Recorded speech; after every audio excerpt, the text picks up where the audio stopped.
Ada shalom semuanya, senang bersama dengan saudara. Bapak Ibu biji mata Tuhan, dalam tadarusan Alkitab yang saya sharingkan di minggu ini, kan kita lagi tadarusan Alkitab dari kitab Yeskiel. Kalau Bapak Ibu mengamati, memperhatikan atau mengikuti, ada momen dalam tadarusan Alkitab di beberapa hari yang lalu, terutama ketika masuk dalam Yeskiel pasal 33, saya agak tercekat gitu saudara. Ada sebuah pasal yakni pasal 33 yang membuat saya cukup terdiam dan hampir kehabisan kata-kata, sehingga saya agak bingung dalam momen beberapa detik itu saya harus ngomong apa, sedangkan saya harus live terus kan Bapak Ibu, rekaman. Di depan itu kamera, sedangkan saya lagi baca ayat. Nah ketika saya baca ayat, otak saya, hati saya berkecamuk begitu. Jadi agak sulit gitu, agak nggak bisa sinkron gitu. Apa yang saya baca, yang saya mau katakan dengan apa yang saya pikirkan, saya rasakan itu lagi kayak bergumul begitu saudara. Dan sempat saya bilang dalam program tadarusan Alkitab itu, saya akan mendalaminya nanti untuk hari Minggu besok. Makanya saya menyiapkan materi ini saudara. Saya berharap sungguh semua saudara yang mendengarkan saya memperhatikan ini. Saya nggak minta diaminkan khotbah saya. Cuma dicatat saja. Dan kalau Bapak Ibu ada waktu nanti, Bapak Ibu bisa mendalaminya lagi di rumah. Menggumulinya lagi. Dan memperhatikan sungguh-sungguh ayat-ayat yang saya bukakan untuk saudara. Yeskiel 33 ayat 1-6. Demikian firman Tuhan. Lalu datanglah firman Tuhan kepadaku. Hai anak manusia, berbicaralah kepada teman-temanmu sebangsa dan katakanlah kepada mereka, kalau aku mendatangkan pedang atas sesuatu negeri dan bangsa negeri itu mengambil seseorang dari antara mereka dan menetapkan dia menjadi penjaganya, dan penjaga itu melihat pedang itu datang atas negerinya, lalu meniup sangkakala untuk memperingatkan bangsanya. Kalau ada seorang yang memang mendengar suara sangkakala itu, tetapi ia tidak mau diperingatkan, sehingga sesudah pedang itu datang, ia dihabiskan, darahnya tertimpa pada dirinya sendiri. Ia mendengar suara sangkakala, tapi ia tidak mau diperingatkan, darahnya tertimpa kepadanya sendiri. Kalau ia mau diperingatkan, ia menyelamatkan nyawanya. Sebaliknya, penjaga yang melihat pedang itu datang, tetapi tidak meniup sangkakala, dan bangsanya tidak mendapat peringatan, sehingga sesudah pedang itu datang, seorang dari mereka dihabiskan. Orang itu dihabiskan dalam kesalahannya. Perhatikan kalimat terakhir di ayat 6 ini. Tetapi aku akan menuntut pertanggungjawab atas nyawanya dari penjaga itu. Kekasih Tuhan biji mata Tuhan, perikop Yeskiel 33 ini diberi judul oleh Lembaga Alkitab Indonesia, tugas Yeskiel sebagai penjaga. Yeskiel kalau kau baca di pasal 33 dan seterusnya yang sudah kita baca sampai ayat 6 tadi, itu ditetapkan oleh Tuhan, oleh Elohim Adonai sebagai penjaga bagi orang-orang Israel. Sebagai penjaga, ia bertanggung jawab atas keselamatan bangsanya. Itulah tugas seorang penjaga. Apa artinya seorang penjaga kalau dia tidak bisa menyelamatkan apa yang dijaganya? Makanya dalam sebuah film Hollywood saya masih ingat cerita yang diadaptasi dari tertembaknya Presiden Ronald Reagan dahulu. Itu bodyguardnya atau Secret Service pas pampres Amerika yang menjadi orang terdekat dari ring satunya Presiden Amerika ini depresi. Padahal presidennya cuma tertembak dalam artian tidak mati gitu. Depresi dan akhirnya mengundurkan diri. Itu sebagai wujud tanggung jawab dia yang merasa gagal menjaga presidennya. Ya tentu hari-hari ini susah ya kita nemukan orang kayak gini. Ada bank dirampok, ada ATM dirampok, ada minimarket dirampok. Ada satpam di situ, tapi satpamnya nggak ngerasa bersalah apa-apa. Ini ironis lah, ya. Tapi sejatinya seorang penjaga itu bertanggung jawab atas apa yang dijaganya. Sehingga Alkitab tadi katakan, ketika penjaga ini melihat ada serangan dari musuh, penjaga ini berkewajiban untuk mengingatkan seluruh bangsanya bahwa ada serangan musuh. Tentu mengingatkan satu persatu, datang ke rumah satu persatu, ketok pintu rumah, sesuatu yang mustahil. Maka yang digunakan adalah sangkakala. Ada tiupan, ada tarikan, ada bunyi-bunyian tertentu yang diketahui oleh bangsa itu bahwa kalau dibunyikan dengan nada seperti ini, sangkakala itu berarti kita diserang. Sehingga seluruh bangsa segera siap, sedia menghadapi peperangan itu.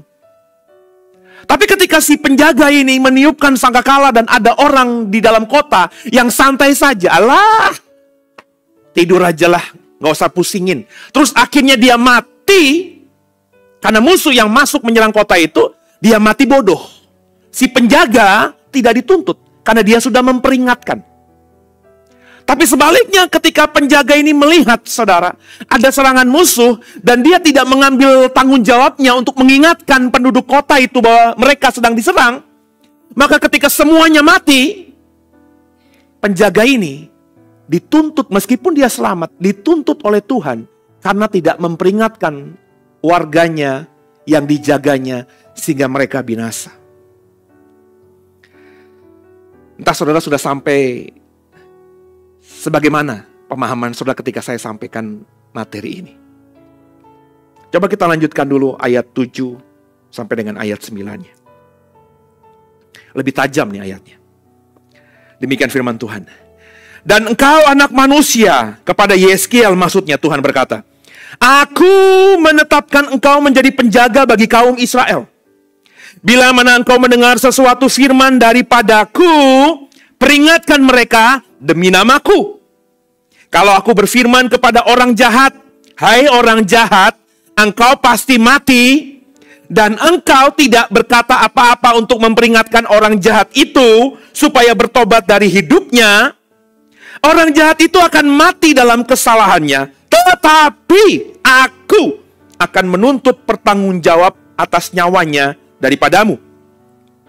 Tetapi jika engkau memperingatkan orang jahat itu supaya ia bertobat dari hidupnya, tetapi ia tidak mau bertobat, ia akan mati dalam kesalahannya, tetapi engkau telah menyelamatkan nyawamu. Saudara, ayat 7 ayat 9 mestinya mempertajam kita. Saudara mestinya sudah mau mengerti, sudah bisa mengerti arah pembicaraan saya, arah yang saya mau bagikan kepada saudara dalam sharing firman Tuhan di minggu kedua Desember ini. Yeskiel itu dipilih menjadi penjaga bagi orang Israel saat itu.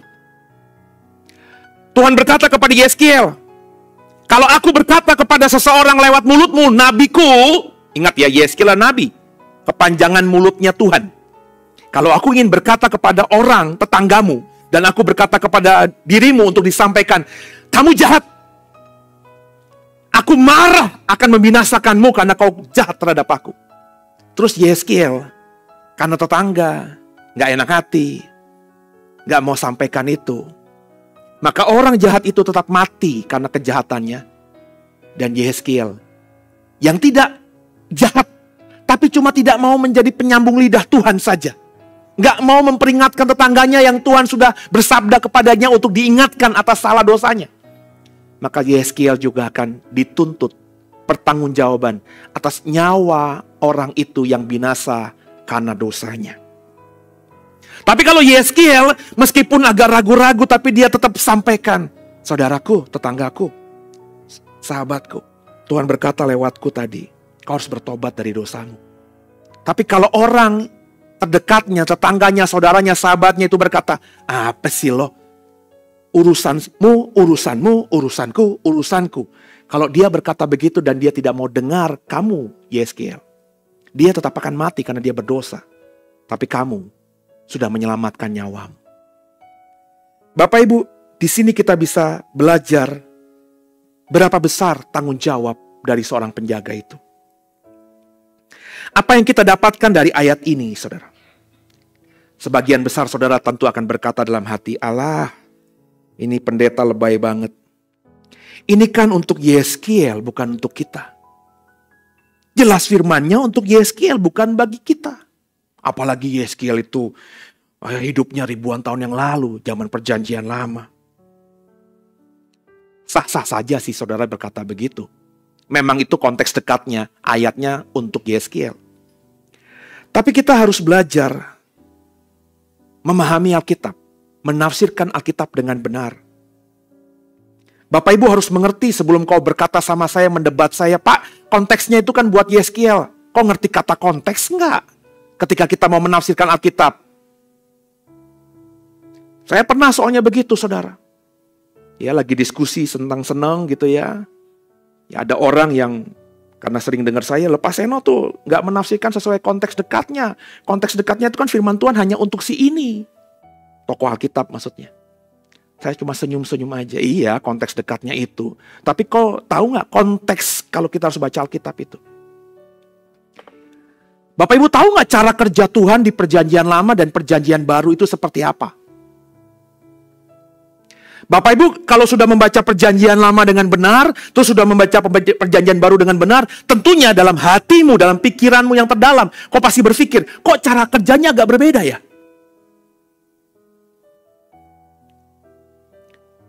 Dan memang berbeda, saudara. Satu sisi, ini adalah bagian dari doktrin Kristen yang bisa diserang oleh banyak orang di luar sana. Kalau Tuhannya sama, masa cara kerja Tuhan di PL dan di PB berbeda? Ya sah-sah saja kalau mereka bisa atau memakai argumentasi itu. Tapi Bapak Ibu, kalau kita benar-benar membaca Alkitab bukan dengan logika kita, tapi dengan hati kita, meminta pertolongan dengan Roh Kudus untuk bisa menerangi ayat-ayat yang kita baca, maka meskipun caranya sedikit berbeda, tapi Tuhannya nggak berbeda. Memang seperti itu Tuhan mendidik umatnya. Bukankah kita sering berkata seperti Bapa sayang anaknya? Kita selalu menganalogikan Tuhan, Elohim Adonai, dengan Bapa, dan kita adalah anak. Sering banget kita ngomong begitu. Tapi Bapak Ibu nggak pernah memahami Tuhan seperti Bapa jasmani. Cara kita sebagai Bapa ketika mendidik anak kita, tentunya ukurannya sama. Salah is salah, benar is benar. Tapi bagaimana kita menyampaikan bahwa yang kau lakukan itu salah, nak? Tentu tergantung konteksnya. Konteksnya apa? Ya usia anak dong. Benar gak saudara? Anak usia batita bawah 3 tahun. Cengenges, tabrak sana, tabrak sini. Lari sana, lari sini. Gak bisa kau ajak sini duduk diam. Papa tidak suka kamu lari-larian, nak. Karena perhatikanlah rumah kita. Rumah kita tidak begitu luas, nak. Nanti kalau Tuhan izinkan Papa diberkati dan memiliki rumah yang lebih luas dari sekarang, Papa persilahkan kamu untuk lari sana, lari sini. Kita nggak bisa ngomong itu sama anak umur 3 tahunan, saudara. Yang kita lakukan apa? Stop! Jangan lari-larian, Papa nggak suka. Seperti itu kan, saudara. Entah bahasanya tinggi, bahasanya rendah, kurang lebih tensinya, nadanya begitu. Tapi kalau sudah besar, masa begitu? Diajak ngobrol dong. Masa lari-larian siang? Pikir dong, kamu 2 langkah aja udah 2 meter. Rumah kita lebarnya cuma 3 meter. Perabotannya gimana nanti? Jangan main bola di sini lah, yang. Kamu main bola? Ya udah deh, doain Papa deh ya. Nanti bulan depan kita cari klub bola lah, supaya kamu bisa main bola beneran. Jangan di rumah. Oke, nak ya? Tapi Pak, ya gimana dong, nak? Maka doain Papa supaya Papa diberkati, supaya bisa kasih fasilitas yang lebih bagus lah buat kamu. Diajak ngobrol. Bapa juga begitu kepada umatnya. Dan kalau kau ngomong perjanjian lama, ini anak yang disebut Israel itu masih bayi, saudara. Di zaman perjanjian lama, Roh Allah, bahasa perjanjian baru Roh Kudus, itu hanya turun dan hinggap pada orang-orang tertentu saja. Hanya turun pada hakim tertentu. Maka kalau kau membaca kitab Hakim-Hakim, ketika Roh Tuhan itu turun atas Gideon, maka di Israel nggak ada yang dikuasai Roh Tuhan lain, hanya Gideon. Maka Gideon menjadi pemimpin, raja, meskipun tidak ada tahta. Tapi hakim itu bertindak seperti raja, saudara. Kepada Nabi, kepada Samuel, kepada siapapun yang disebutkan di Alkitab, itu Roh Allah di perjanjian lama hanya hinggap pada satu orang saja. Tapi kalau kau ngomongin perjanjian baru, Roh Allah, Roh Kudus, turun kepada semua orang yang mau percaya kepadanya. Barang siapa percaya dengan mulut dan lidahnya bahwa Yesus adalah Tuhan, maka Roh Kudus akan turun atasnya. Itu perkataan Tuhan. Itu sudah beda. Orang Israel disebut bangsa pilihan Tuhan itu bukan semuanya diurapi Tuhan. Nggak semuanya dikuasai Roh Tuhan. Hanya 1-2 saja. Bahkan Roh Tuhan itu ketika hinggap pada satu orang, dia bisa keluar lagi. Tidak hinggap selama-lamanya seperti janji Tuhan kepada kita bahwa Roh Kudus akan menyertai kita sampai akhir zaman, selama-lamanya dalam diri kita. Nggak gitu, beda memang caranya. Orang mau ngomong apa emang beda caranya. Di perjanjian lama, Tuhan kasih tugas-tugas ilahi hanya kepada orang-orang tertentu saja. Dari semua bangsa, Tuhan hanya pilih bangsa Israel sebagai umat pilihannya. Dari semua suku, Tuhan hanya pilih Lewi menjadi imamnya. Dari semua Lewi, hanya keturunan Harun yang bisa menjadi imam besar. Dari semua keturunan Harun, hanya satu saja yang benar-benar bisa menjadi imam besar. Itu emang modelnya begitu cara Tuhan. Tapi di perjanjian baru, tugas ilahi itu diberikan kepada semua muridnya. Amanat agung. Pergilah, jadikanlah semua bangsa muridku. Itu bukan kepada saya, bukan kepada orang yang punya gelar pendeta, PDM, pendeta pembantu, STH, MTH, DTH, enggak. Tapi kepada semua orang yang merasa adalah muridnya Tuhan. Di perjanjian lama yang boleh melayani Tuhan hanya imam. Makanya ketika si Saul itu bertindak sebagai imam dengan mempersembahkan korban, menyembelih korban bakaran sendiri, Tuhan marah, murka kepada Saul dan berkata, "Ku cabut rohku dan akan kuberikan kepada orang lain." Padahal niatnya Saul itu baik loh. Kok Samuel udah lama gak datang-datang, nih musuh udah di depan mata. Kalau aku gak mempersembahkan korban nanti mati konyol kita. Niatnya baik loh Saul. Tapi itu bukan tugasnya. Itu tugas Samuel. Tapi kalau kita baca 1 Petrus 2 ayat 9. Kita semua adalah imamat yang rajani. Makanya Bapak Ibu, terutama saudara yang merasa hanya jemaat, hanya orang awam. Bapak Ibu stereotip bahwa pendeta itu lebih hebat dari saudara itu harus dipatahkan, dirobek, dihancurkan. Kita bukan lagi hidup di zaman perjanjian lama di mana imam itu lebih utama memang dalam ibadah dibandingkan dengan umat. Sehingga ada ruang Maha Kudus, ada ruang kudus, ada pelataran yang gak semua orang Israel bisa masuk ke dalamnya. Tapi 1 Petrus 2 ayat 9, kita ini adalah imamat yang rajani. Semua kita imamat yang rajani. Maka saya senang sekali kalau ada orang-orang yang merasa awam, itu mulai melayani. Saya nggak merasa terganggu, saya nggak merasa terusik gitu. Wah, posisi saya bakal hilang. Enggak. Karena semua kita imamat yang rajani. Jadi ketika di PL Tuhan pilih Yeskiel sebagai penjaga Israel. Maka kalau kita mengerti alasan tadi, argumentasi saya tadi. Maka di PB, di zaman gereja hari ini. Tuhan pilih kita menjadi penjaga bagi sesama kita. Kalau Yeskiel di PL jelas banget dalam pasal 33 kitab Yeskiel dipilih untuk menjadi penjaga atas orang Israel di momennya, di zaman itu.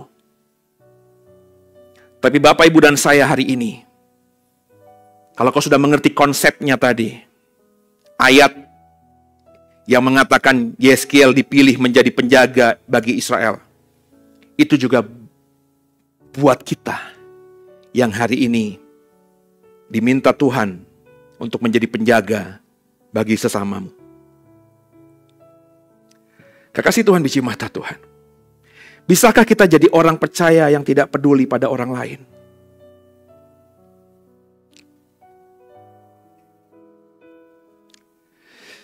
Bisa nggak Bapak Ibu nggak peduli pada keselamatan orang lain?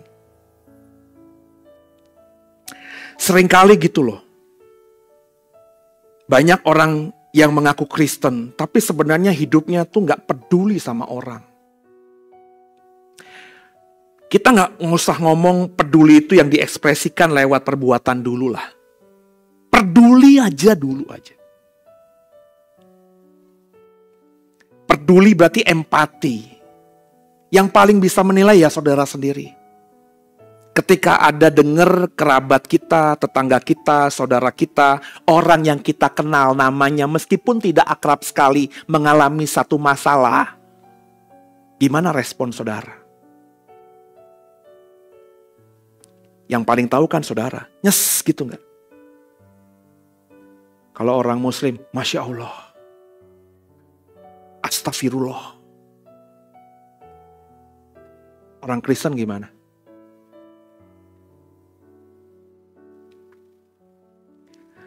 Yang kaya, bisa nggak kita jadi orang kaya yang nggak peduli pada sekitarmu yang miskin? Sebaliknya yang miskin. Bisa nggak peduli pada sekitarmu yang kaya, yang terus rongrong dengan memohon belas kasihan agar dibantu olehnya. Ini dua sisi, saudara. Saya selalu mengajarkan ini. Saya selalu memberikan contoh cerita orang kaya dan Lazarus itu.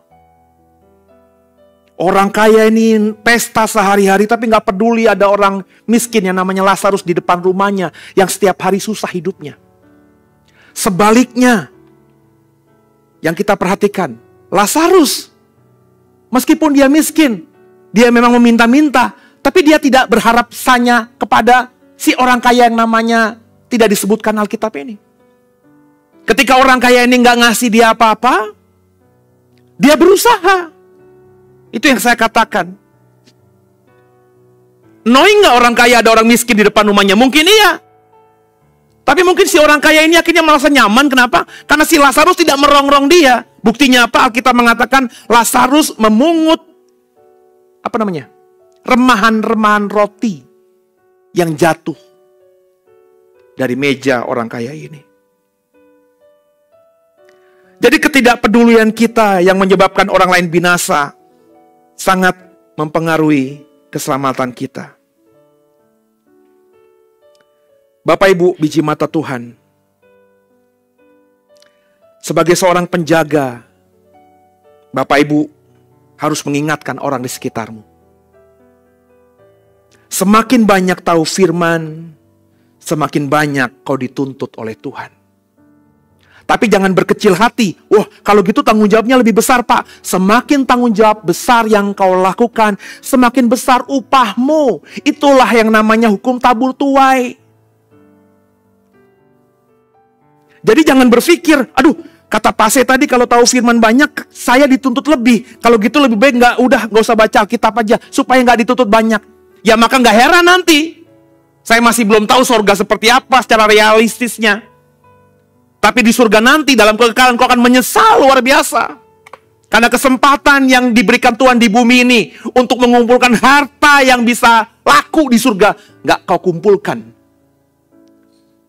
Sehingga bahasa saya seringkali saya mengatakan, kau akan jadi orang yang jadi penghuni surga, tapi paling kere.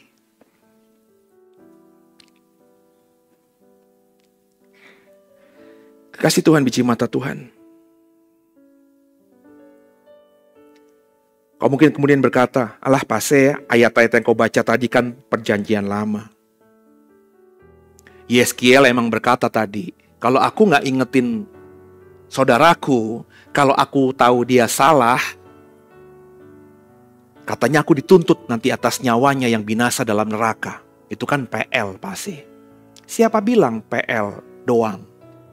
Seperti saya bilang, cara kerja Tuhan memang sedikit berbeda di PL dan di PB. Tapi jangan lihat cara kerjanya, saudara. Lihat esensinya. Maka saya selalu dalam pengalaman hidup saya dulu waktu SMP, SD tepatnya suka main badminton, saudara. Terus karena suka main badminton, ketika SD kelas 6, saya sering hampir seminggu 2-3 kali ke sport hall. Di daerah Binus Batu Sari itu ada sport hall yang sekarang jadi Kentucky Fried Chicken, saudara. Itu dulu sport hall, tempat kami main bola, main badminton. Ada 6-7 lapangan. Ya. Dari main bener, tadinya kan cuma main di jalanan depan komplek aja, di depan rumah, aspal. Rumah ibu saya ada pagar yang didorong begitu, pagar zaman dulu. Itu jadi netnya, zaman masih SD. Nah, ketika main di lapangan badminton yang bener, kan ada aturannya.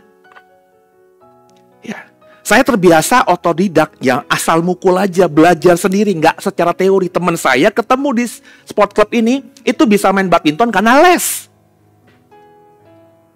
Ada aturannya ternyata. Mukul badminton juga ada aturannya. Nggak sekedar tepok-tepok aja. Makanya ketika saya pertama kali main badminton di lapangan yang benar, saya nggak kuat, saudara. Karena saya melakukannya dengan effort yang berlebihan. Nggak pakai teknik, ternyata main pegelangan. Meskipun saya salah secara teori, tapi saya bisa main. Esensinya, saya bisa main badminton, meskipun nggak benar. Cara orang nendang bola, Bapak Ibu perhatikan, ada yang menendang bola dengan ujung tumitnya, ujung kakinya begini. Ada yang pakai bagian dalam kaki. Ada yang di bagian luar kaki. Sebenarnya kan tuh suka-sukanya dia. Yang penting bolanya ketendang. Benar nggak, saudara?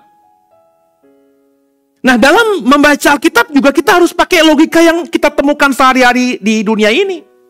Tuhan itu memang menggunakan cara yang berbeda-beda, tapi esensinya sama. Seolah-olah cara Tuhan di PL berbeda dengan cara Tuhan bekerja di PB, tapi sebenarnya esensinya sama. Mana Pak buktinya, Pak? Mana pasal ayat yang Yeskiel 33 tadi mirip di kitab Injil? Udah baca Matius 25 belum? Munculkan. Matius 25 ayat 31. Maafkan saya, banyak orang Kristen juga baca Matius 25 ini juga bagi saya nggak tepat. Matius 25 ayat yang ke-31 sampai 46 saya baca dengan cepat. Perikopnya penghakiman terakhir. Apabila Anak Manusia datang dalam kemuliaannya dan semua malaikat bersama-sama dengan dia, maka ia akan bersemayam di atas tahta kemuliaannya. Lalu semua bangsa akan dikumpulkan di hadapannya, dan ia akan memisahkan mereka seorang daripada yang lainnya. Sama seperti gembala memisahkan domba dari kambing. Dan ia akan menempatkan domba-domba di sebelah kanannya dan kambing-kambing di sebelah kirinya. Dan raja itu akan berkata kepada mereka yang di sebelah kanannya, Mari, hai kamu yang diberkati oleh Bapakku. Terimalah kerajaan yang telah kusediakan bagimu sejak dunia dijadikan. Sebab ketika aku lapar, kamu memberi aku makan. Ketika aku haus, kamu memberi aku minum. Ketika aku seorang asing, kamu memberi aku tumpangan. Ketika aku telanjang, kamu memberi aku pakaian. Ketika aku sakit, kamu melawat aku. Ketika aku dalam penjara, kamu mengunjungi aku. Maka orang-orang benar itu akan menjawab dia, katanya, Tuhan, bila manakah kami melihat engkau lapar, atau kami memberi engkau makan, atau haus, dan kami memberi engkau minum? Bila mana kami melihat engkau sebagai orang asing, dan kami memberi engkau tumpangan, atau telanjang, dan kami memberi engkau pakaian? Bila mana kami melihat engkau sakit dalam penjara, dan kami mengunjungi engkau? Dan raja itu menjawab mereka, aku berkata kepadamu sesungguhnya, segala sesuatu yang kamu lakukan untuk salah seorang dari saudaraku yang paling hina ini, kamu telah melakukannya untuk aku. Dan dia akan berkata juga kepada mereka yang di sebelah kirinya, enyahlah dari hadapanku, hai kamu orang-orang terkutuk. Enyahlah dalam api yang kekal yang telah sedia untuk iblis dan malaikat-malaikatnya. Sebab ketika aku lapar, kamu tidak memberi aku makan. Ketika aku haus, kamu tidak memberi aku minum. Ketika aku seorang asing, kamu tidak memberi aku tumpangan. Ketika aku telanjang, kamu tidak memberi aku pakaian. Ketika aku sakit dalam penjara, kamu tidak melawat aku. Lalu mereka pun menjawab dia, katanya, Tuhan, bila manakah kami melihat engkau lapar atau haus, atau sebagai orang asing, atau telanjang, atau sakit, atau dalam penjara, dan kami tidak melayani engkau? Maka ia menjawab mereka, aku berkata kepadamu, sesungguhnya segala sesuatu yang tidak kamu lakukan untuk salah seorang yang paling hina ini, kamu tidak melakukan juga untuk aku. Dan mereka ini akan masuk ke tempat siksaan yang kekal, tapi orang benar ke dalam hidup yang kekal. Coba, apa bedanya Matius 25 yang barusan saya bacakan untuk saudara dengan dengan Yeskiel 33 yang kita baca tadi dari ayat 1 sampai 9. Di Yeskiel sebagai penjaga dituntut, kalau aku berkata kepadamu untuk disampaikan kepada bangsa Israel dan kau tidak melakukannya, mereka mungkin mati, tapi kau akan kutuntut atas nyawa, atas darah orang Israel yang tidak kau peringatkan itu. Dalam Matius 25, orang-orang bingung. Kapan kami lihat kau lapar? Kapan kami lihat kau haus? Kapan kami lihat kau telanjang, Tuhan? Kata Tuhan, kau boleh menyembah aku, tapi kalau kau tidak melakukan seperti itu kepada orang di sekitarmu, berarti kau juga tidak melakukannya untuk aku. Tapi kalau kau melakukannya bagi orang sekitarmu, kau juga melakukannya untuk aku. Kekasih Tuhan, ada kemiripan di sini. Orang Kristen selalu mengatakan kambing domba ini orang Kristen domba, kambing orang yang bukan Kristen. Aduh saudara, kalau kau baru ngikutin saya mah okelah menafsirkan begitu. Kau sudah mengikuti saya berapa tahun saudara? Saya sudah mengatakan, kambing domba ini bicara ya orang yang beragama Kristen, bukan orang lain. Kenapa begitu? Argumentasinya apa sih? Kambing dan domba wujudnya agak sedikit berbeda. Yang satu berbulu, yang satu tidak berbulu. Tapi ketika dikumpulkan, semuanya bunyinya apa? Mbe, sama. Sama seperti semua orang Kristen kalau salaman pasti ngomong shalom. Sama seperti kalau orang Kristen berdoa dalam nama Yesus. Mereka ngucapin kata-kata shalom, mereka ngucapin kata-kata dalam nama Yesus, tapi sebenarnya mereka beda. Ucapannya sama, tapi isi hatinya dan motivasinya beda. Di sini dalam konteks Matius 25, ketidakpedulian itulah yang menjadi pembeda. Bukan ngomongin domba itu orang Kristen, kambing itu orang yang bukan Kristen. Kenapa begitu Pak Ase? Karena kalau domba itu orang Kristen, bicara domba itu orang Kristen, kau menafsirkan Matius 25 domba itu orang Kristen, orang percaya. Pertanyaan saya tolong jawab aja dalam hatimu. Apakah yang kau lihat semua orang Kristen, orang percaya itu adalah orang-orang yang peduli sama sesamanya? Apakah semua orang yang shalom, apakah semua orang yang dalam nama Yesus itu orang-orang yang peduli sama sesamanya? Kalau kau berkata kambing itu di Matius 25 adalah orang yang bukan Kristen, pertanyaan saya tolong jawab di hatimu. Apakah semua orang yang bukan Kristen di luar sana itu nggak peduli sama sesamanya? Justru yang saya tahu banyak orang yang bukan Kristen di luar sana yang lebih peduli pada sesamanya. Mereka peduli kepada sesamanya tanpa membedakan apa agama mereka, apa suku mereka, siapa mereka. Niat mereka cuma berbagi, niat mereka cuma mengasihi. Lalu kau berkata, itu kambing? Jadi domba dan kambing ini bicara mengenai kita. Karena faktanya dalam kelompok atau keluarga Kristen ada yang peduli, ada yang gak peduli. Dan yang peduli itu Tuhan gambarkan sebagai domba. Yang tidak peduli itu Tuhan gambarkan seperti kambing. Suaranya sama, mbe, shalom, in the name of Lord Jesus. Tapi nanti di akhir zaman di ayat 1, Tuhan dengan jelas akan bisa membedakan mana yang domba, mana yang kambing. Mana yang sama-sama mengucapkan shalom tapi motivasinya benar. Mana yang berdoa dalam nama Yesus tapi doanya benar. Tuhan bisa telanjang membedakan mana yang domba, mana yang kambing. Kalau saudara sudah sepakat sama saya, maka baca ayat 41 tolong. Dibuka ayat 41. Matius 25 tadi. Dan ia akan berkata juga kepada mereka yang di sebelah kirinya, si kambing-kambing itu, nyala dari hadapanku hai kamu orang-orang terkutuk.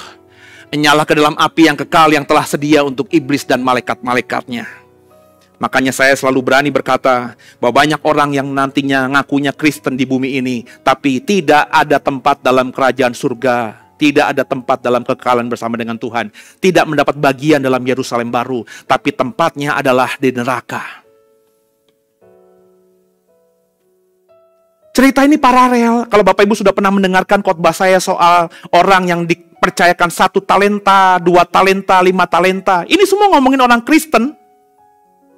Yang 25 talenta akhirnya dikasih tempat pesta bersama tuannya. Yang tidak menggandakan 1 talenta yang dipercayakan tuannya kepada dia, itu akhirnya dilempar ke tempat yang paling gelap. Jadi begitu banyak ayat-ayat di Alkitab yang mengatakan bahwa keselamatan kita, meskipun itu dimulai dari salib Yesus, meskipun dimulai dari percayamu kepada korban darah Yesus di atas kayu salib itu, tapi itu nggak selesai, nggak full stop. Ada respon kita yang juga bisa menentukan akhirnya kita ke surga apa ke neraka. Dan itu mirip banget dengan apa yang terjadi di perjanjian lama. Maka saya itu kalau membaca kasih karunia itu ya sudah seperti ini. Tuhan memberikan kasih karunia kepada dunia ini dengan memberikan anaknya yang tunggal yang kita rayakan sebentar lagi di hari Natal ini. Tuhan gak memberikan Yesus hanya buat kita, orang Kristen. Enggak, Tuhan memberikan kepada dunia ini, itu kata Yohanes 3 ayat 16. Tapi hanya yang percaya kepadanya yang tidak binasa, itu kata Yohanes 3 ayat 16 juga.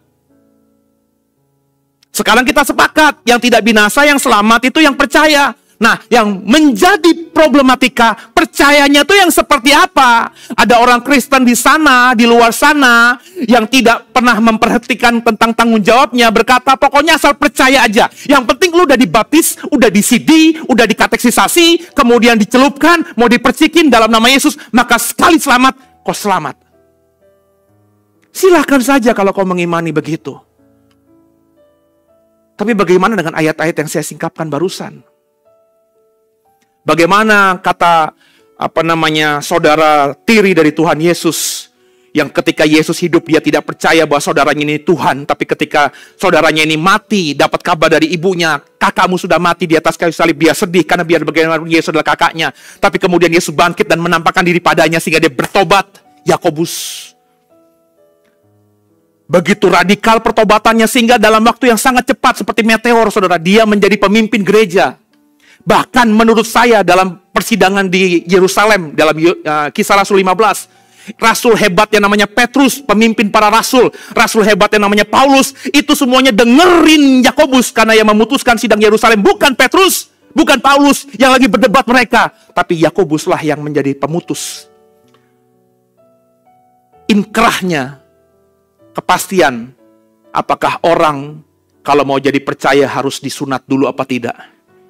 Kalau kau baca benar-benar Kisah 15, Yakobus, Paulus baik rasul, Petrus baik rasul.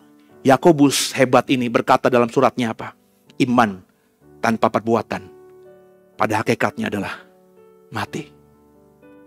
Tapi meskipun banyak orang Kristen yang tahu ayat itu, tapi tetap saja hidupnya selfish. Seperti seorang penjaga ini yang gak peduli, yang penting ketika dia lihat ada musuh datang, dia kabur. Dia lupa sebagai penjaga dia harus mengingatkan orang lain. Seperti Matius, banyak orang Kristen, yang penting hidupnya diberkati. Makan minum pakaiku cukup, ada orang yang susah, ada orang yang menderita, bukan urusanku. Dan orang-orang Kristen begini, bermimpi, mati, masuk surga. Miris sekali. Ajaran seperti ini, dengarkan saya, di gereja Pentakosta Karismatik jarang diajarkan. Kalau boleh jujur, saya menabrak mainstream, saudara. Sejak saya jadi pengkhotbah, sejak terutama saya jadi gembala 8 tahun lalu.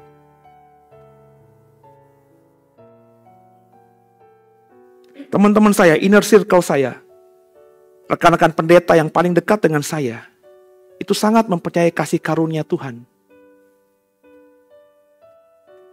Bahwa kalau kau sudah percaya kepada Tuhan, Tuhan tuh gak lihat lagi dosa-dosamu.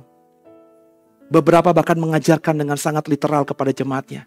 Gak usah doa-doa minta maaf sama Tuhan. Gak usah lagi berpikir dosa itu bisa membelenggumu. Darah Yesus sudah membalutmu. Sehingga Bapa di surga melihatmu bukan dosa tapi darah Yesus itu. Waduh saudara. Tapi pada faktanya orang yang berkata begitu jinahnya jalan terus. Orang yang berkata gitu curinya jalan terus. Orang yang berkata gitu mulutnya jahat terus. Banyak orang tersakiti oleh orang ini. Dan terus diajarkan bahwa apa yang dilakukan itu bukan dosa. Karena darah Yesus sudah menutupnya. Bapa di surga gak lihat dosanya lagi. Pendeta hebat yang mengajarkan ini salah satunya yang ada di Singapura, saudara. Gerejanya paling besar di Singapura. Masuk penjara. Lepas benar apa tidak, tepat apa tidak apa yang saya sampaikan, faktanya masuk penjara. Kenapa? Karena ternyata apa yang didapatkannya dari pelayanan itu diberikan sesuka-sukanya buat istrinya yang hidup hedon.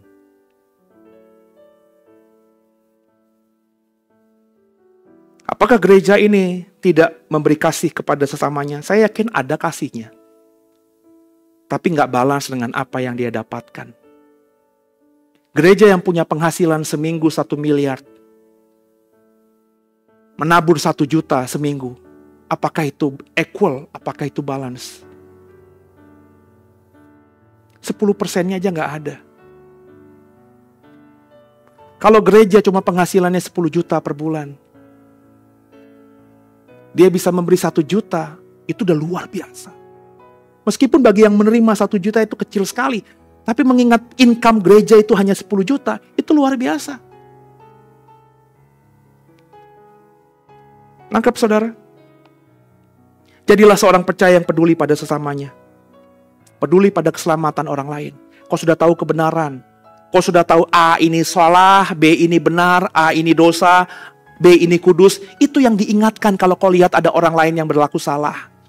Jangan takut untuk tegur orang. Tentu menegurnya bukan dengan kesombongan, tegurlah dengan kasih. Kalau ditegur, dia tetap keras hati. Dan kalau kau masih mengasihi dia dengan sungguh, bawa saksi, kata Alkitab. Tapi kalau sudah bawa saksi, orang yang ditegur ini tetap mengeraskan hati. Kata Yeskiel 33, biarlah dia mati dan kau menyelamatkan nyawamu. Karena kau sudah mengambil bagian untuk memberitahu dia bahwa yang dilakukan selama ini salah. Jangan jadi orang Kristen yang hidup dalam sangkar emas. Bapak Ibu tahu sangkar emas, terminologi itu. Burung yang hidup di sangkar emas tuh makanannya ada, minumannya ada, kandangnya bersih, emas lagi. Tapi sebenarnya burung atau binatang yang hidup di sangkar emas tetap dia terpenjara kan saudara. Dan banyak orang Kristen itu hidupnya seperti di sangkar emas. Dia merasakan kayaknya diberkati, hidup di dunia ini diberkati, ada sukacita yang dia rasakan. Tapi sebenarnya dia masih terpenjara akan belenggu dosa. Kembali ke Yeskiel 33, saudara. Kita baca ayat 12-nya. Tema khotbah saya adalah sisi lain dari keselamatan. Di thumbnail nggak ada, tapi di flyer yang saya minta dibuat, saya kasih dalam kurung. Jarang diajarkan, nyaris diabaikan, walau sangat menentukan. Yeskiel 33 ayat 12. Dan engkau anak manusia, katakanlah kepada teman-temanmu sebangsa, kebenaran orang benar tidak menyelamatkan dia pada waktu ia jatuh dalam pelanggaran, dan kejahatan orang jahat tidak menyebabkan dia tersandung pada waktu ia bertobat dari kejahatannya. Dan orang benar tidak dapat hidup karena kebenarannya pada waktu ia berbuat dosa. Ini ayat yang tajam loh saudara.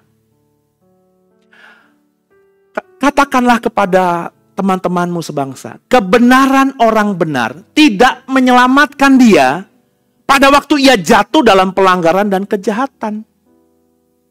Jadi hari ini kau orang benar. Hari ini kau sudah kumpulkan pahala banyak. Kau sudah berbuat kasih sepanjang hidupmu. Tapi besok kau jatuh dalam pelanggaran, kau hidup dalam kejahatan, kata Alkitab. Kebenaranmu yang selama ini ada nggak akan menyelamatkan engkau. Kemarin kau berbuat jahat, Bawaannya pokoknya selfish, pokoknya untuk aku. Bahkan kau bisa lukai orang akan supaya itu kita dapatkan. Nggak peduli orang lain, berbuat dosa semaunya sendiri. Minum, pesta pora. Tapi besok tiba-tiba dalam satu peristiwa kau bertobat dengan sungguh. Maka Alkitab katakan, kejahatan orang jahat tidak menyebabkan dia tersandung pada waktu ia bertobat dari kejahatannya. Sejahat apapun dirimu, ketika kau bertobat, kau tidak akan kesandung lagi karena kejahatanmu yang sebelumnya. Kenapa? Dosamu sudah diampuni Tuhan.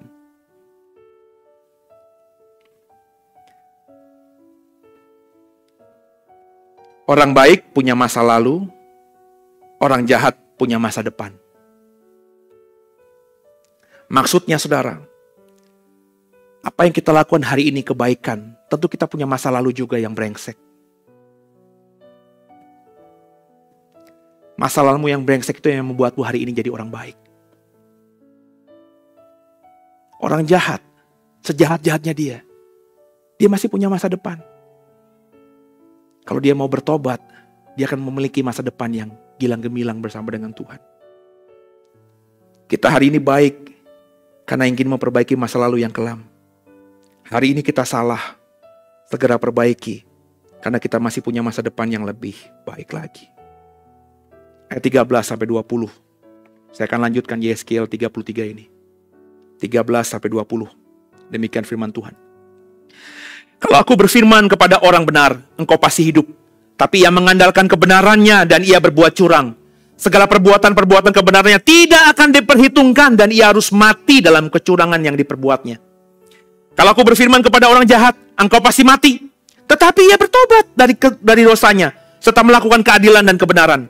Orang jahat itu mengembalikan gadaian orang. Ia membayar ganti rampasannya, menuruti peraturan-peraturan yang memberi hidup.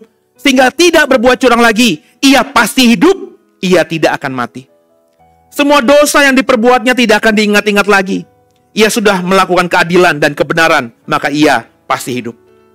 Tapi teman-temanmu sebangsa berkata, tindakan Tuhan tidak tepat. Padahal tindakan mereka yang tidak tepat. Jikalau orang benar berbalik dari kebenarannya dan melakukan kecurangan, ia harus mati karena itu. Sebaliknya, kalau orang fasik bertobat dari kefasikannya dan ia melakukan keadilan dan kebenaran, ia pasti hidup karena itu. Tapi kamu berkata, tindakan Tuhan tidak tepat. Aku akan menghakimi masing-masing menurut kelakuannya. Hai kaum Israel. Ini hukum Tuhan. Sama nggak PL dengan PB? Sama. Dari ayat-ayat 13-20 yang kita baca tadi. Intinya tuh kalimatnya, kalau saya simpulkan dengan kalimat saya, langkah akhir itulah yang menentukan.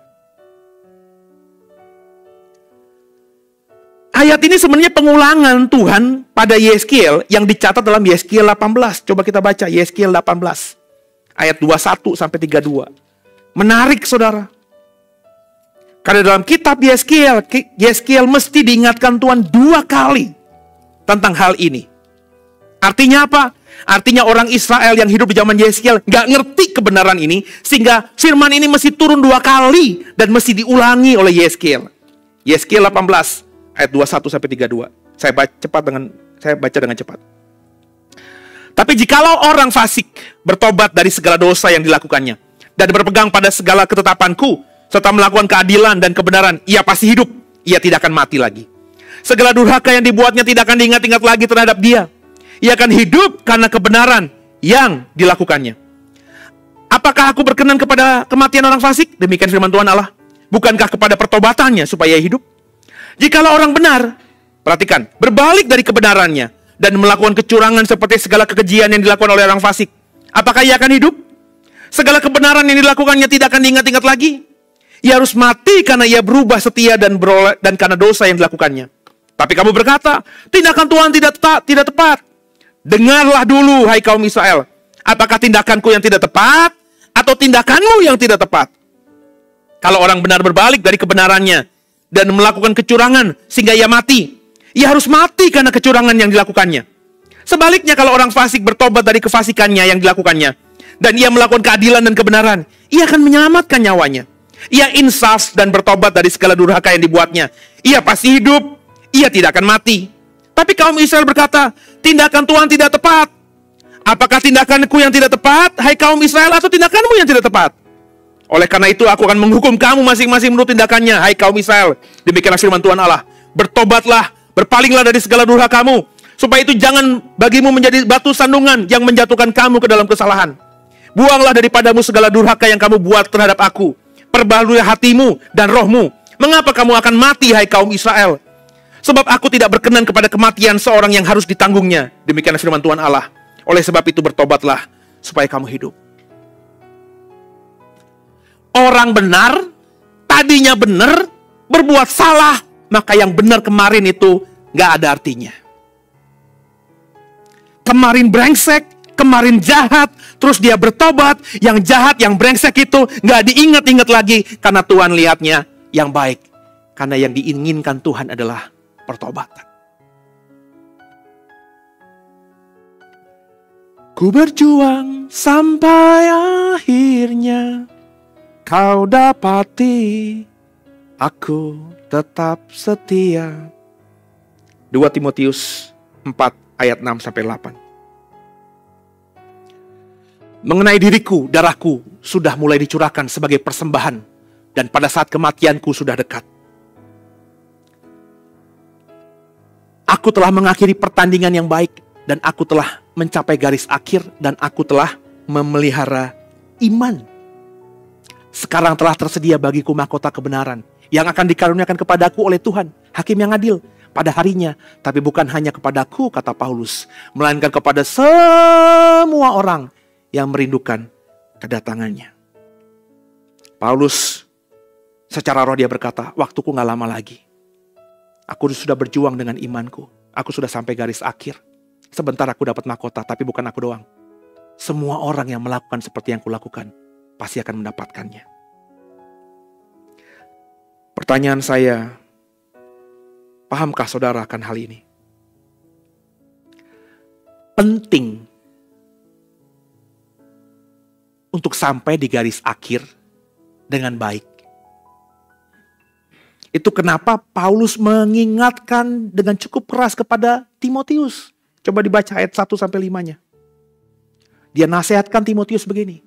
Di hadapan Allah dan Kristus Yesus yang telah menghakimi orang yang hidup dan yang mati. Aku berpesan dengan sungguh-sungguh kepadamu demi pernyataannya dan demi kerajaannya. Beritakanlah firman, siap sedialah baik atau tidak baik waktunya. Nyatakanlah apa yang salah. Tegurlah dan nasihatilah dengan segala kesabaran dan pengajaran. Karena akan datang waktunya. Orang tidak dapat lagi menerima ajaran sehat, tetapi mereka akan mengumpulkan guru-guru menurut kehendaknya untuk memuaskan keinginan telinganya. Mereka akan memalingkan telinganya dari kebenaran dan membukanya bagi dongeng. Tapi kuasalah dirimu ya Timotius dalam segala hal. Sabarlah menderita. Lakukanlah pekerjaan pemberita Injil. Tunaikanlah tugas pelayananmu. Tunaikan tugas pelayanan kita sampai akhir. Salah satunya tegur yang salah, nasihati. Kabarkanlah Injil baik atau tidak baik waktunya. Paulus benar-benar berharap Timotius terus melayani Tuhan seperti dirinya sampai akhir. Jadi menjadi orang benar sampai akhir itu KUDU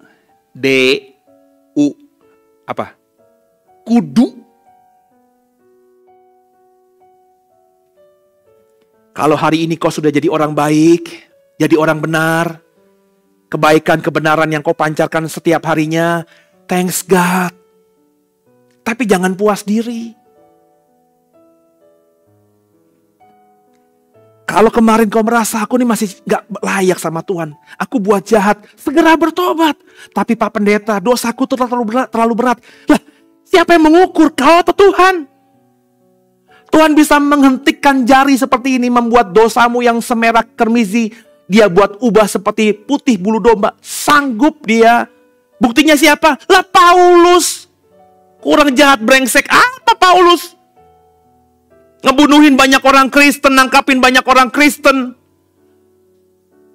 Dosanya yang seberat, separah itu. Tuhan gak pikir-pikir lagi. Kalau kau bertobat, layani aku. Nah, tapi masalahnya orang Kristen tuh gak pernah menyadari dosanya itu loh. Terlalu jumawa. Kayaknya enggak deh. Aku dari kecil kayak jadi orang baik deh. Gak pernah buat jahat deh. Come on. Kalau kau belum bisa menyadari kesalahanmu, kalau kau belum pernah menghitung-hitung apa yang kau buat salah di masa lalu, kau tidak akan bisa menghargai karya salib Tuhan Yesus itu. Akhirnya kau tetap berkata, yang penting aku udah percaya aja lah, itu cukuplah. Nah, penafsiran iman yang mengatakan bahwa kalau kau sudah percaya, pasti selamat. Tanpa ada effort kita untuk berbuat sesuatu yang menyenangkan Tuhan. Saya sebagai gembala mengatakan, itu iman yang sudah dibengkokkan. Bapak Ibu harus perjuangkan terus. Ini momen Natal, momen kekudusan, kesucian.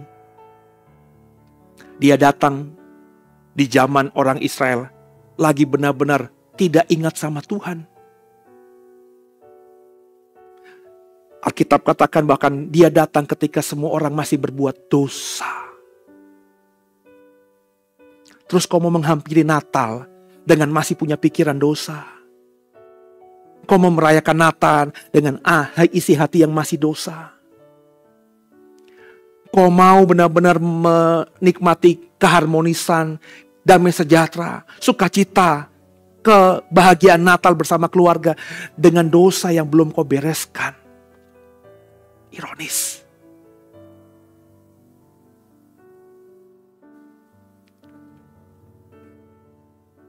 Termasuk semua hamba-hamba Tuhan.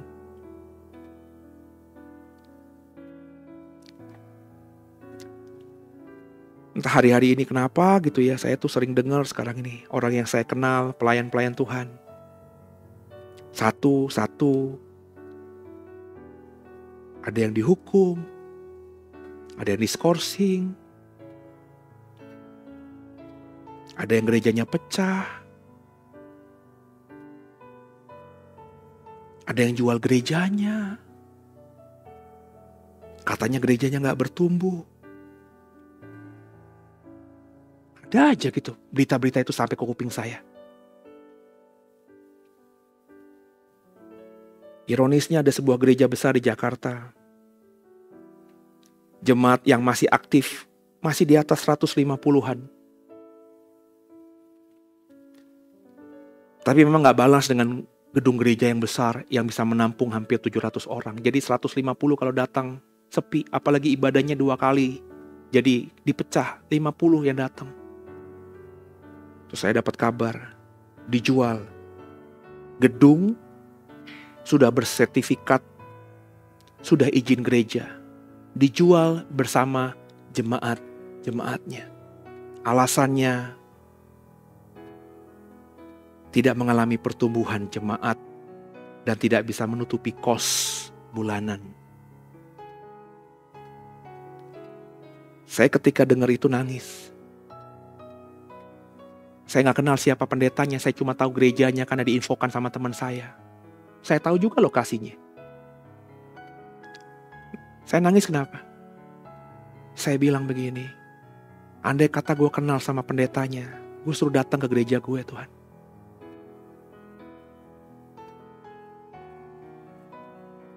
$150 orang tuh banyak loh saudara.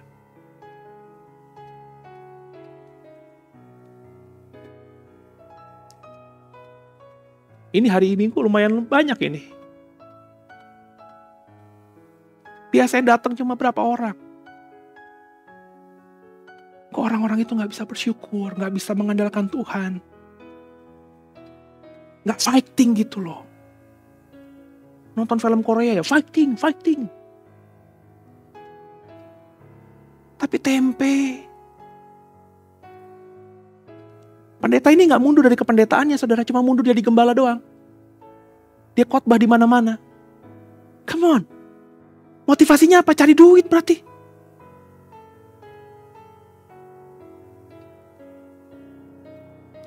Dulu punya kesaksian hebat. Gereja ini dibangun, dirintis.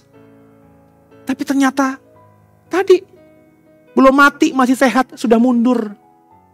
Itu yang kenapa saya bilang, jangan terlalu bangga, jangan terlalu wow begitu mendengarkan kesaksian orang.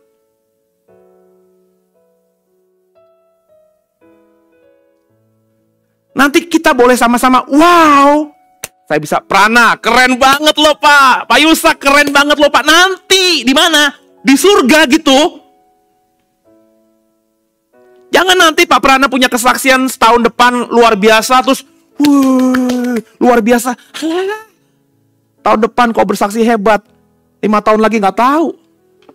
Jangan-jangan kau sudah ada di nyium batu hitam. Oh iya loh.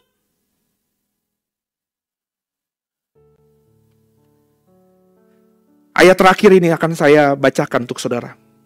Nggak akan saya tafsirkan, hanya saya bacakan saja. Ada seorang raja hebat di zaman perjanjian lama. Raja ini begitu sejak awalnya diberkati Tuhan.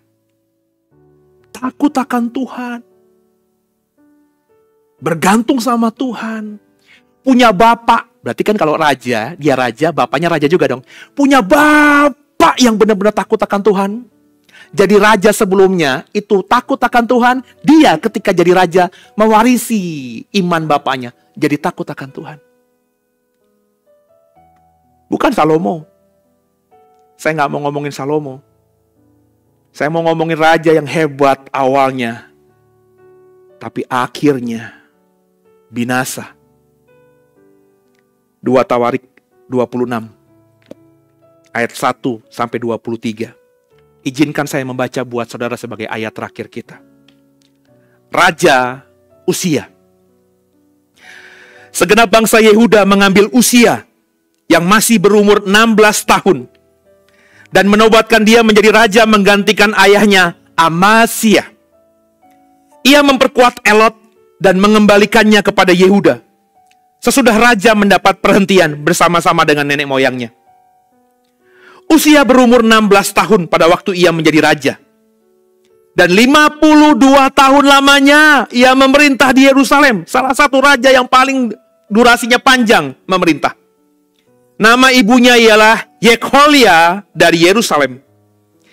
Ia melakukan apa yang benar di mata Tuhan. Tepat seperti yang dilakukan Amasya ayahnya. Ia mencari Allah selama hidup Zakaria yang mengajarkannya supaya takut akan Allah. Dan selama ia mencari Tuhan, Allah membuat segala usahanya berhasil.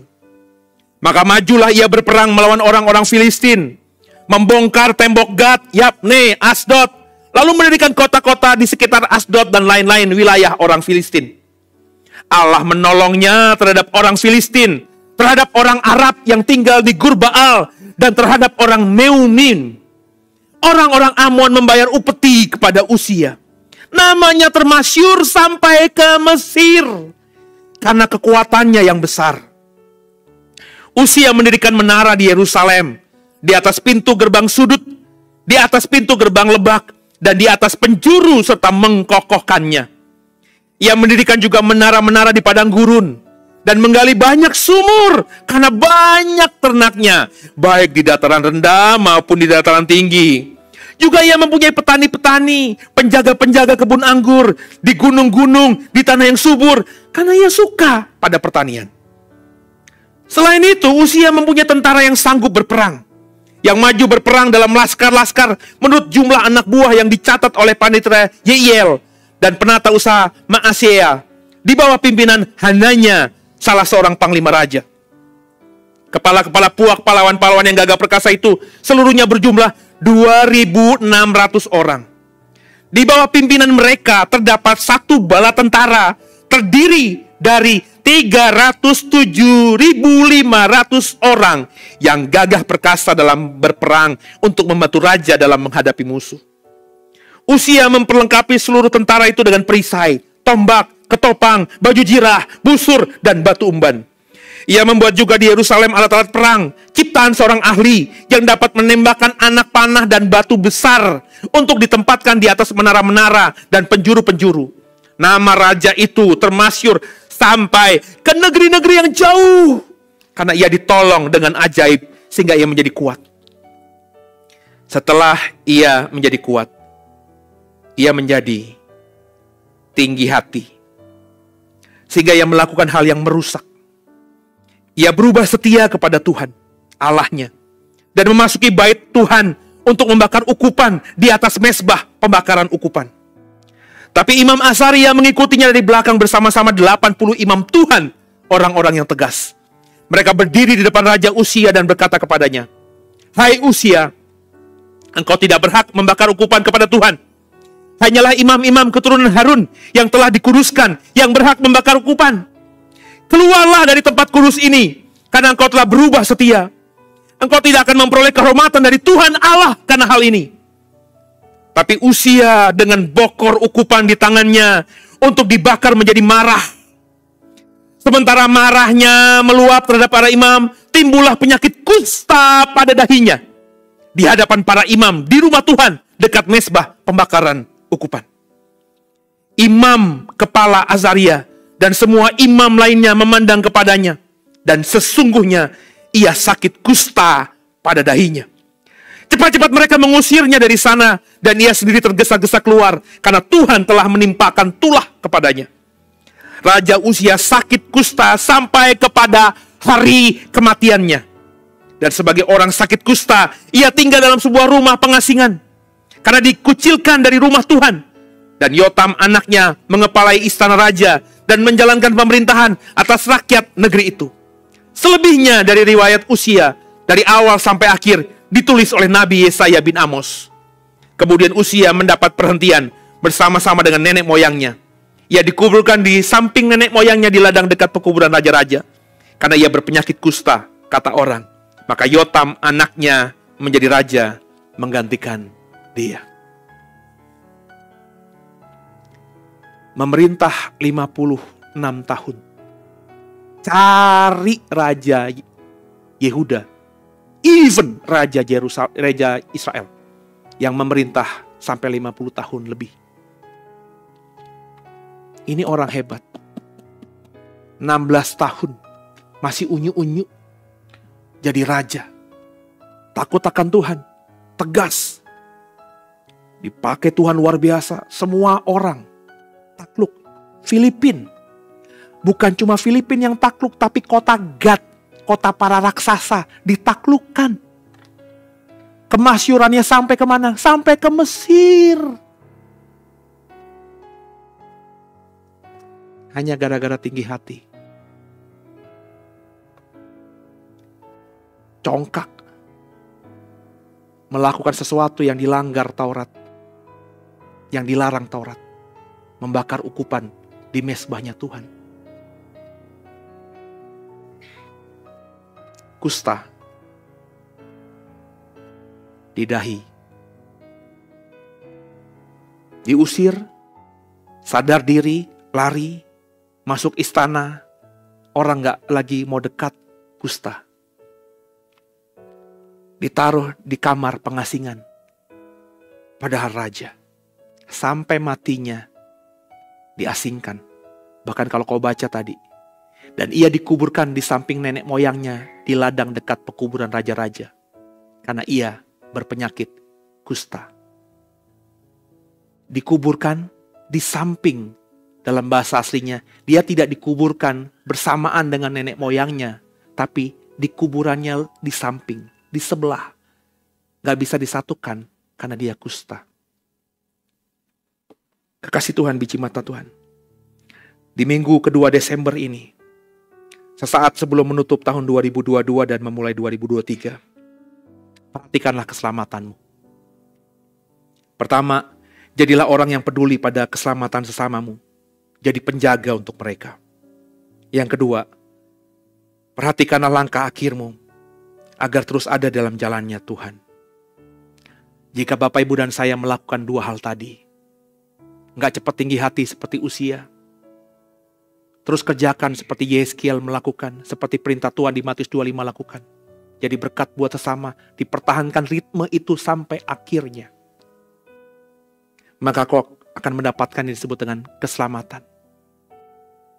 Dunia akhirat dalam bahasa teologi Islam. Dunia akhirat kau dapatkan. Dalam iman Kristen, bahasanya, kalau kau benar-benar melakukan dua hal tadi, kau akan hidup diberkati di bumi ini. Dan akan mendapatkan tempat dalam Yerusalem baru.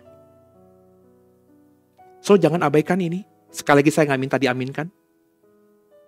Kalau kau sebelum dengar khotbah ini masih berpikir bahwa yang penting aku percaya dengan mulut lidahku Yesus Tuhan, maka aku mati kapanpun, hidupku kayak apapun, aku ke surga. Tolong rendahkan hatimu. Dengarkan khotbah ini diulang lagi. Ayat-ayat yang saya singkapkan dibaca lagi. Tanya sama Tuhan. Saya nggak mau kau binasa.